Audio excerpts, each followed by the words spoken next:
A deal on Dickens, who could resist?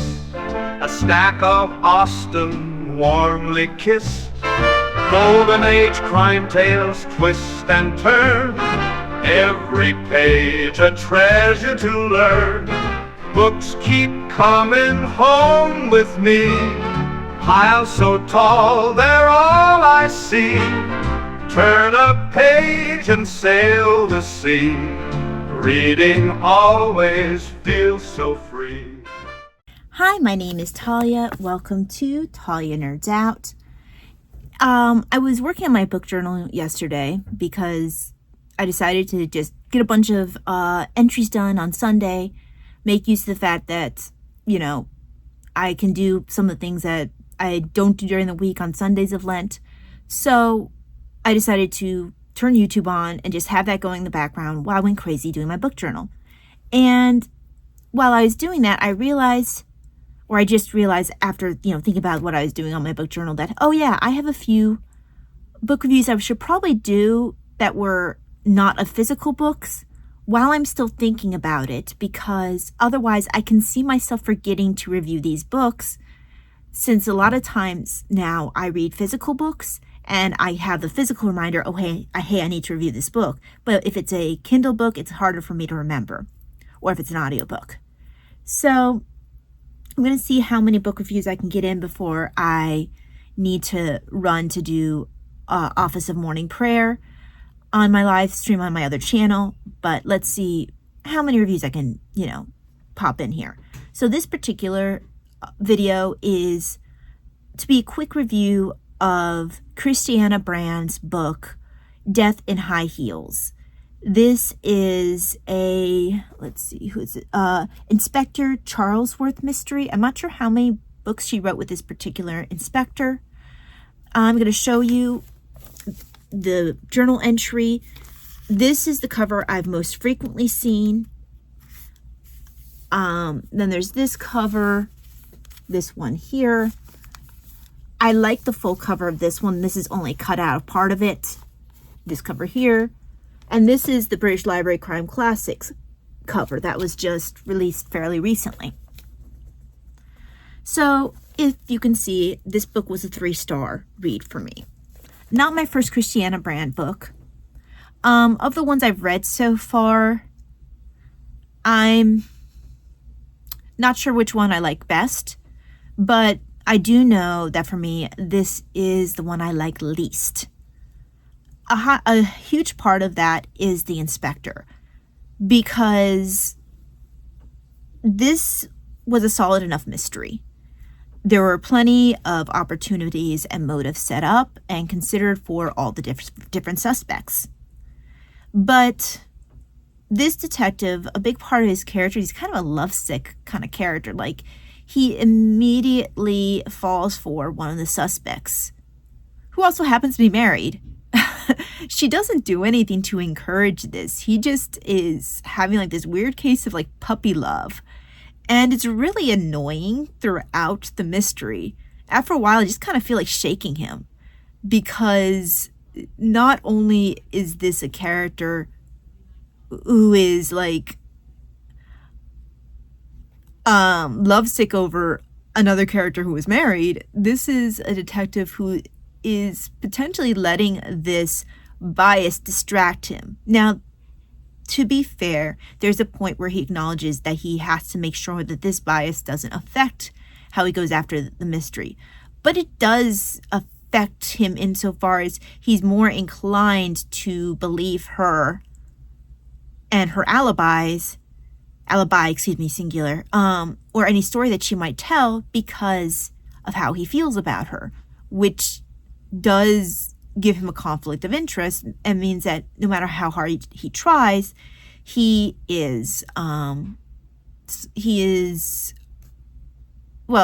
compromised.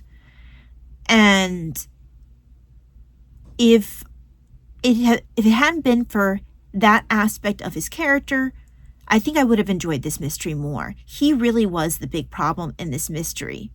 I felt like I said, this is a pretty well-crafted mystery.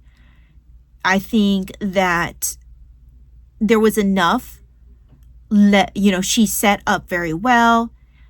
If you look back, you go like, oh yeah, I can see where there were clues for this mystery. That she kept that unspoken contract between mystery author and the reader, that she didn't just come out of left field with the solution of the mystery, but there were still a good amount of red herrings without seeming ridiculous.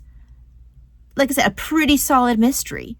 But I mean, this detective had like this mixture of, being a typical police detective type character, but imagine if like Captain Hastings was a detective, like a police detective, like that kind of thing. I mean, he's smarter than Hastings, but still with that emotional bias, which unfortunately I found annoying.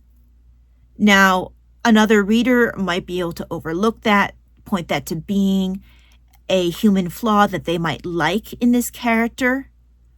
Like I said, I just found it annoying. I did enjoy the different personalities of the different suspects. Some might argue that some of the characters might have been a bit of a stereotype of a specific type of character.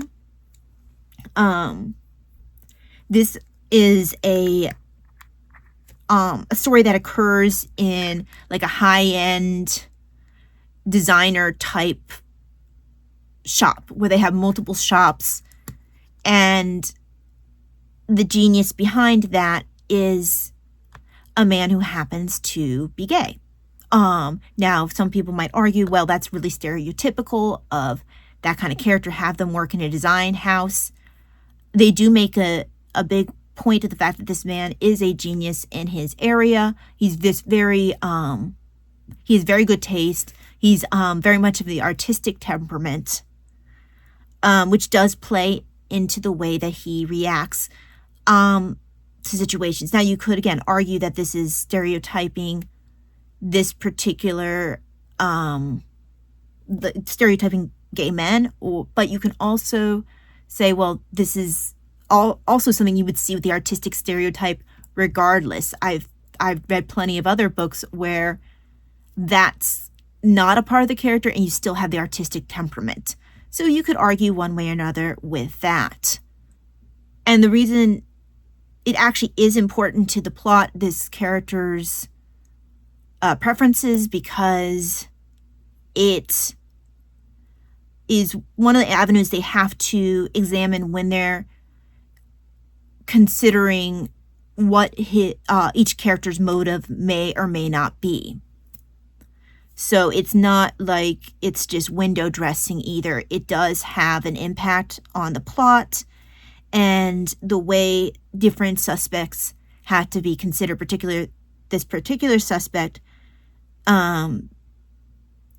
because not only his artistic temperament, but the way he's been known to react in regards to his relationships is a part of the plot and is a part of determining whether or not he could actually be,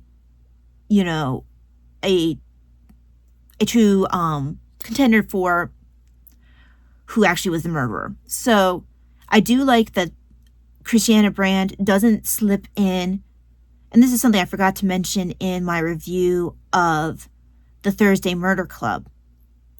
A good mystery, in my opinion, kind of fairly within the plot makes sure that you know who all the suspects are. There's no suspect slid in at like 0 hour that you didn't know about until the last minute. Your main suspects are known through most of the book, and this is done well. It's, a certain set of people, in this designer, the girls who work in the shop. I think that those are most of, there might be one or two other suspects that I can't remember, but we are made aware of them fairly early on as Inspector Charlesworth is going through and doing his interviews.